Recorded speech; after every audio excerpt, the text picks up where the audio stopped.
오늘 주시는 말씀 출애굽기 24장 12절부터 18절 말씀까지 보겠습니다. 여호와께서 모세에게 이르시되 너는 산에 올라 내게로 와서 거기 있으라. 내가 그들을 가르치도록 내가 율법과 계명을 친히 기록한 돌판을 내게 주리라. 모세가 그의 부하 여호수아와 함께 일어나 모세가 하나님의 산으로 올라가며 장로들에게 이르되 너희는 여기서 우리가 너희에게로 돌아오기까지 기다리라. 아론과 훌이 너희와 함께 하리니 무릇 일이 있는 자는 그들에게로 나아갈지니라 하고, 모세가 산에 오르매 구름이 산을 가리며 여호와의 영광이 시내 산 위에 머무르고 구름이 엿새 동안 산을 가리더니 일곱째 날에 여호와께서 구름 가운데서 모세를 부르시니라. 산 위에 여호와의 영광이 이스라엘 자손의 눈에 맹렬한 불같이 보였고 같이 읽겠습니다. 모세는 구름 속으로 들어가서 산 위에 올랐으며 모세가 40일 40야를 산에 있으니라. 아멘.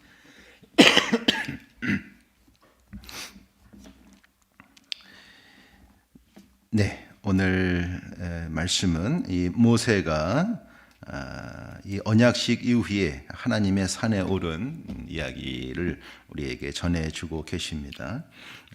이스라엘 장로들과 같이 올라갔다가 이제 중간쯤에서 장로들에게는 여러분들은 여기 계십시오. 나와 여호수아만 올라가겠습니다. 그래서 같이 올라갔다가 또 아마 여호수아는 또 중간에 또 혼자 두었던 것 같고, 이제 하나님께서 부르실 때 모세 홀로 여호와의 산, 아마 정상이 되겠죠. 그 산 꼭대기에 올라가서 또 대기하고 있다가 일곱째 날에 됐을 때 또 하나님이 그를 부르시고 그 구름 또 하나님 영광 가운데 들어가서 40일 40야를 머물렀다. 이것이 오늘 말씀의 내용입니다. 제가 어제 말씀을 드린 것처럼 오늘은 다른 말씀보다 모세가 시내산에 몇 번을 올라갔는가 여기를 좀 한번 들려드리고 싶은데요. 여러분 신앙생활 하시면서 이 모세가 시내산에 오른 것을 한번 쭉 정리해 보신 적이 있으셨는지 모르겠습니다. 제가 하버드에서 박사과정을 할 때 한 친구가 이것을 주제로 박사 논문을 썼어요. 그래서 하버드에서 박사가 됐는데, 제가 그 친구의 논문을 읽은 것은 아니지만 저도 한번 이 주제를 가지고 출애굽기를 한번 쫙 다시 한번 살펴볼 기회가 있었습니다. 그러면서 너무나 이게 많은 은혜가 됐습니다. 그것은 뭐냐면 80이 훌쩍 넘은 이 노년의 이 모세가 이렇게 그 높은 꼭대기, 그 아마 추정하는 것이지만 지금 이제 이곳이 시내산일 것이다라고 추정하는 그 산이 높이가 여러분 한라산보다 높습니다. 쉬운 산이 아니죠. 그리고 나무와 풀이 많은 산이 아니고 이 돌산이고 흑산이기 때문에 오르는 것이 쉽지 않은데 모세는 그 산을 제가 판단하기에는 8번을 올라갔다 내려왔다라고 생각을 합니다. 그래서 한번 살펴보려고 하는데요.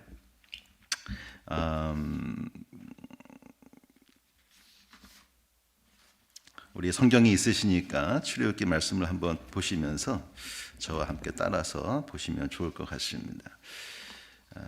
19장을 한번 가 보실게요. 우리 이제 앞에서 쭉 봤었는데 출애굽기 19장의 첫 번째 이 모세가 시내산에 오르는 그러한 내용입니다. 물론 이제 그 출애굽 사건 이전에 이미 하나님의 그 하나님과의 만남이 이제 있었죠. 그거는 제외하고 출애굽 이후에 이제 시내산에 오른 내용입니다. 19장 3절을 보면 모세가 하나님 앞에 올라가니 여호와께서 산에서 그를 불러 말씀하시되 너는 이같이 야곱의 집에 말하고 이스라엘 자손들에게 말하라. 그러면서 이제 이 모세를 시내산으로 올라올 것을 말씀하십니다. 그리고 5절과 6절에 세계가 다 내게 속하였나니 너희가 내 말을 듣고 내 언약을 지키면 너희는 모든 민족 중에서 내 소유가 되겠고, 여기 세굴라라는 단어, 너희가 내게 대하여 제사장 나라가 되며 거룩한 백성이 되리라. 이것이 하나님의 꿈이시죠. 그래서 하나님께서 이스라엘 백성들을 출애굽시키신 그 하나님의 속마음을 알려주셨습니다. 자, 그리고 모세가 올라가서 이 말씀을 듣고 내려왔고요. 두 번째 등반은 19장 8절입니다. 19장 8절에 보면 백성의 일제에 응답하여 이르되 여호와께서 명령하신 대로 우리가 다 행하리이다. 모세가 백성의 말을 여호와께 전하매, 이렇게 되어 있습니다. 그러니까 내려와서 하나님의 말씀을 전하고 백성이 그렇게 하겠습니다 라고 반응했을 때 그 말씀을 다시 하나님의 산에 올라가서 전하는 것을 볼 수 있습니다. 9절에 보면 내가 빽빽한 구름 가운데서 내게 임함은 내가 너와 말하는 것을 백성들이 듣게 하며 또한 너를 영영히 믿게 하려 함이라. 두 번째 등반에는 하나님께서 특별한 목적을 두셨는데 하나님께서 모세에게 직접 말씀하시는 것을 백성들이 보게 하시기 위함이다. 그것을 보게 함으로 백성들이 모세에 대한 신뢰, 어떤 그런 것들을 가질 수 있도록 하나님께서 하시는 것을 볼 수 있습니다. 또 하나 운영하시는 것이 성결인데요. 10절에 너는 백성에게로 가서 오늘과 내일 그들을 성결하게 하며 그들에게 옷을 빨게 하고 준비하게 하여 셋째 날을 기다리게 하라.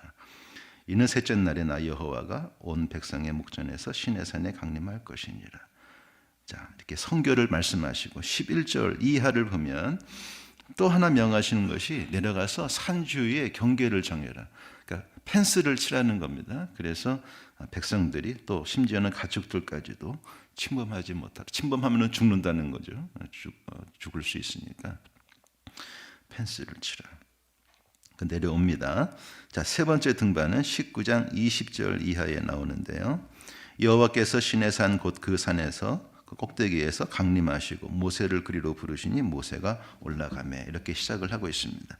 그래서 이 세 번째 등반은 열심히 올라갔는데 좀 허탈감이 들 내용이 나옵니다. 그것은 뭐냐면 한 번 더 내려가서 펜스를 넘지 못하게 해라 했던 말씀을 한 번 더 하세요. 그래서 백성들이 이렇게 죽음을 면할 수 있도록, 그리고 제사장들이 반드시 몸을 성결할 수 있도록 그렇게 명하십니다.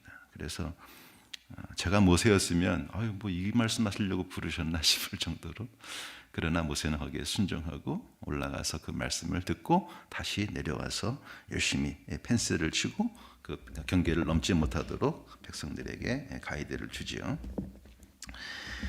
그리고 넘어가는 20장 말씀, 우리가 십계명 말씀을 봤는데 어제 말씀드린 것처럼 십계명은 모세가 시내산에 올라가서 받은 말씀이 아닙니다.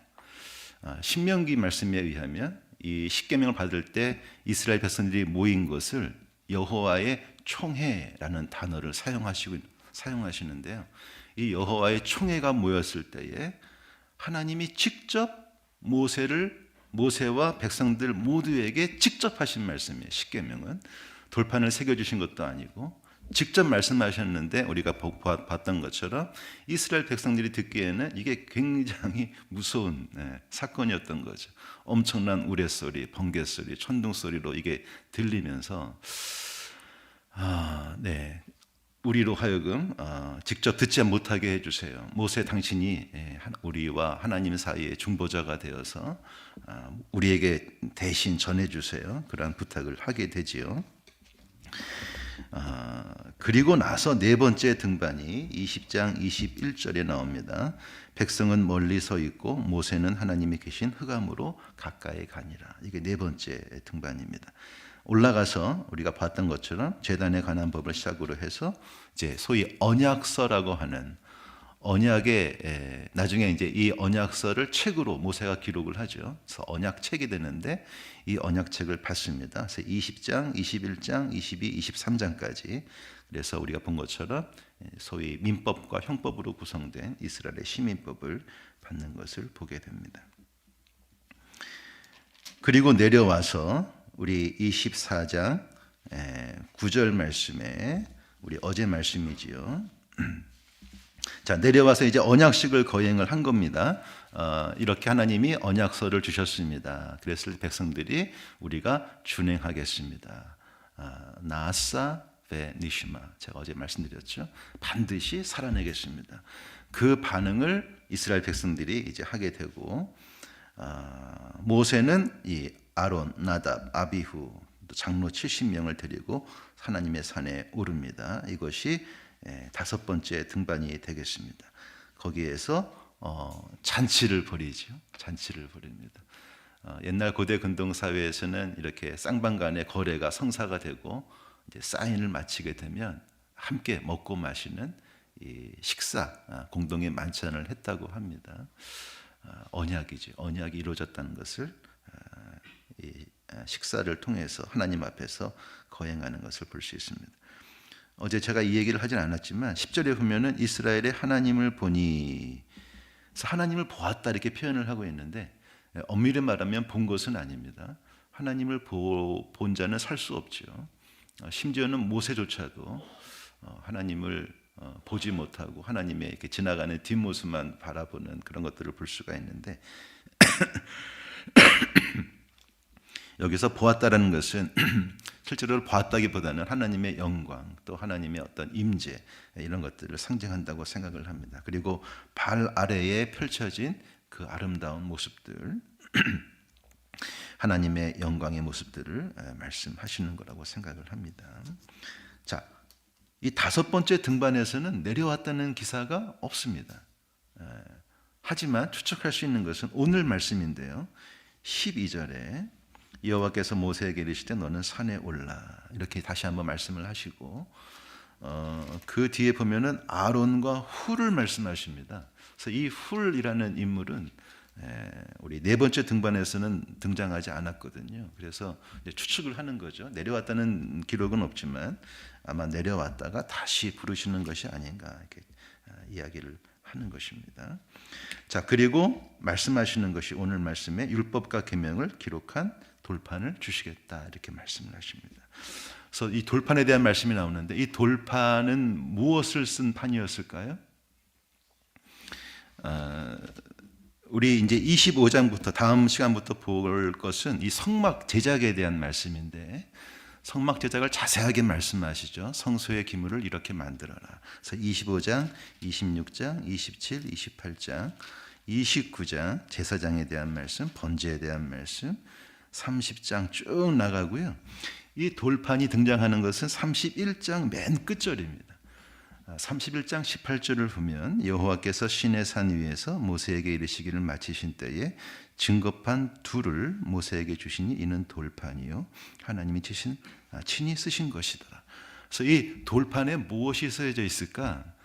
언뜻 보면은 우리 앞에서 봤던 시민법의 내용인가 아니면 성막 제작에 대한 이 말씀인가 하는데 여기 돌판에 쓴 것은 십계명입니다. 십계명. 우리 20장에서 백성들이 우리는 죽겠습니다. 모세가 대신 들어주세요 라고 했던 그 십계명을 양판에 앞면과 뒷면에 빼곡하게 써주신 것이지요. 이것을 어디에서 확인할 수 있냐면 신명기 5장에 가시면 이스라엘 백성 그 모세가 이 시내산의 사건들을 이제 회고하면서 여러 가지 이제 말씀을 하시는데 신명기 5장 22절입니다. 5장 22절에 보면 이렇게 기록되어 있습니다. 네, 앞에 그 십계명의 말씀이 나오고요. 그리고 바로 22절에 여호와께서 이 모든 말씀을 산 위 불 가운데 구름 가운데 흑암 가운데에서 큰 음성으로 너희 총회에 이르신 후에 더 말씀하지 아니하시고 그것을 두 돌판에 써서 내게 주셨느니라. 네, 그래서 십계명 말씀을 주셨다는 것을 볼 수 있습니다. 여러분 잘 아시는 것처럼 이 십계명 돌판을 받고 40일을 지내고 내려오는데 어떤 사건이 벌어졌나요? 금송아지 사건이 벌어졌습니다. 그래서 모세가 그 돌판을 가지고 깨뜨리죠. 그것은 하나님과 이스라엘이 맺은 이 모세가 분에 넘쳐서 막 분에 겨워서 막 이렇게 막 감정에 휘둘려서 돌판을 깬 것이 절대로 아니라 하나님과 이스라엘이 맺으신 이 언약을 너희가 깨뜨렸다라는 의미에서 상징적으로 이 돌판을 깨뜨린 것입니다. 그래서 하나님이 주신 첫 번째 돌판을 깨어지게 되지요. 그리고 나서 하나님이 분노하실 때 모세가 아주 죽을 각오를 하고 하나님 앞에 납작 엎드리며 이스라엘의 그 죄를 사해 주실 것을 중보 기도합니다. 그것이 7번째 등반이고요. 32장 우리 나중에 보겠지만 간략히 보겠습니다. 32장 30절 이하에 나옵니다.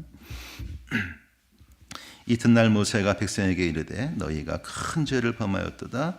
내가 이제 여호와께로 올라가노니 혹 너희를 위하여 속죄가 될까 하노라. 그리고 올라가서 간절히 하나님께 기도합니다. 용서해 주세요. 자, 어느 정도로 이 강구를 했나요? 우리 여러분 이제 기억나시겠지만 33절을 보세요. 여호와께서 모세에게 이르시되 누구든지 내게 범죄하면 내가 내 책에서 그를 지워버리라. 그러니까 32절 그 앞제는 그러나 이제 그들의 죄를 사하시옵소서. 그렇지 아니하시오면 원하건대 주께서 기록하신 책에서 내 이름을 지워버려 주옵소서. 그러니까 내게 주신 구원의 은혜를 거두어 가시는 한이 있더라도 하나님께서 구해내신 저 수많은 이스라엘 백성들은 용서해 달라고 하는 그 눈물의 중보의 기도를 볼 수가 있습니다. 이것이 7번째 등반입니다. 그리고 다시 내려왔을 때 역시 7번째도 40일 동안 하나님의 산에 머뭅니다.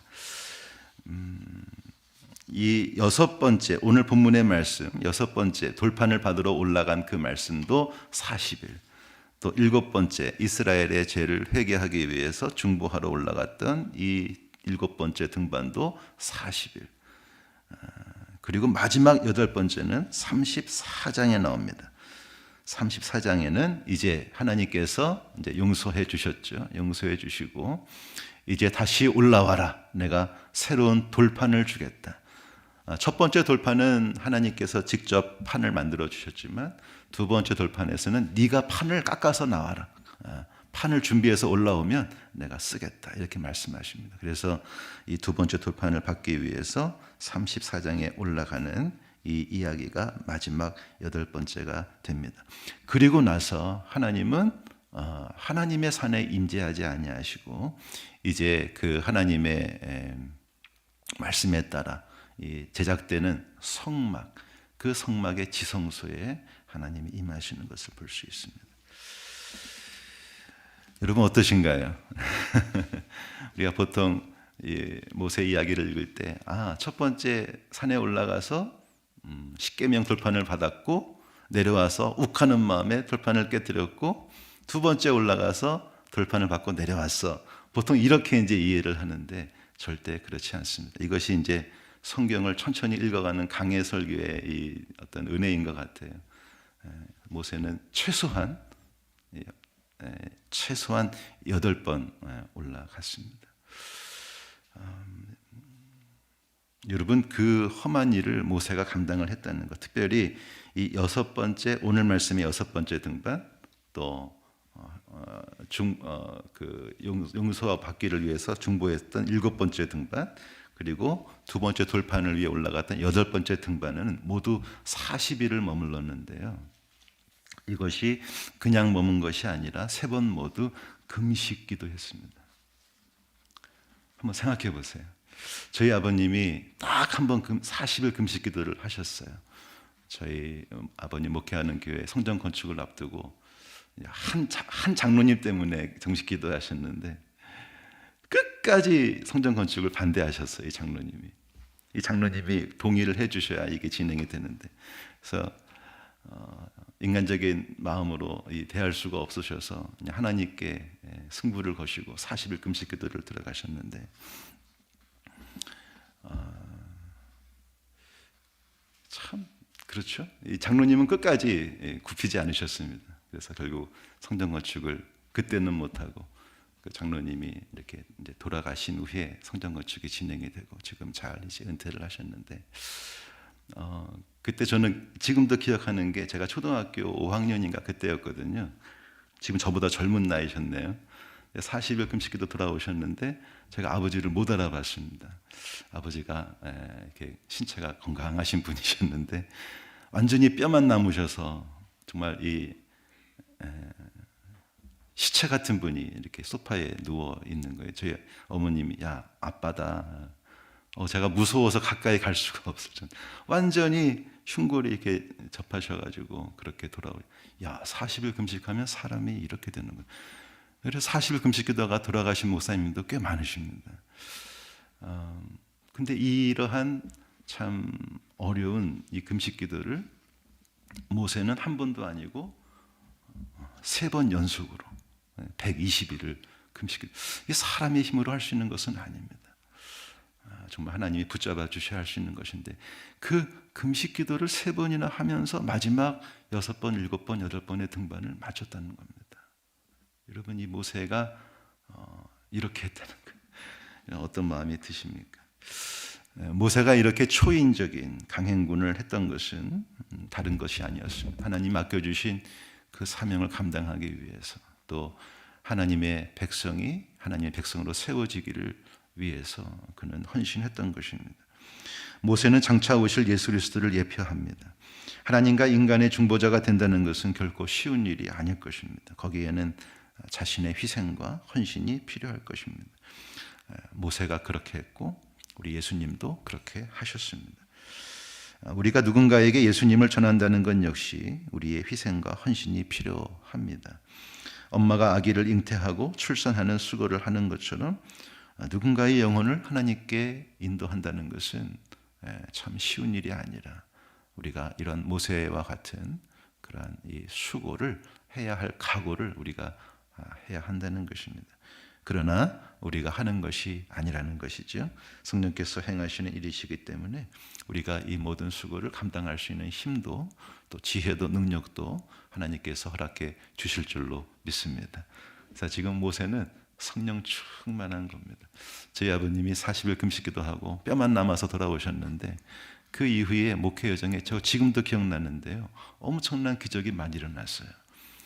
손만 대시면 병이 낫고 이런 일들이 막 일어나면서 교회가 엄청 부흥을 하였습니다. 하나님의 일은 우리 인간의 생각을 뛰어넘으시는 거죠.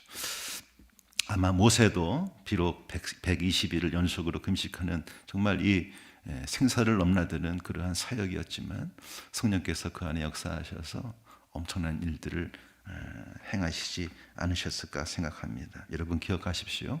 모세가 이런 수고를 아끼지 않았던 것은 이스라엘 백성들의 영혼을 사랑하였기 때문이고 또 온전히 하나님의 능력을 의지하며 하나님 말씀에 순종하였기 때문입니다. 저 여러분 특별히 저에게 하는 말씀인데요. 제가 이런 영혼 사랑에 대한 마음을 잃지 않고 이 영혼 사랑하는 마음으로 우리 성도들을 대할 수 있도록 그리고 우리의 능력이 아닌 하나님의 능력으로 영혼 살리는 주님의 제자 사역을 잘 감당하시기를 간절히 축원합니다. 그러한 복된 하루 되시기를 주님의 이름으로 축원드립니다.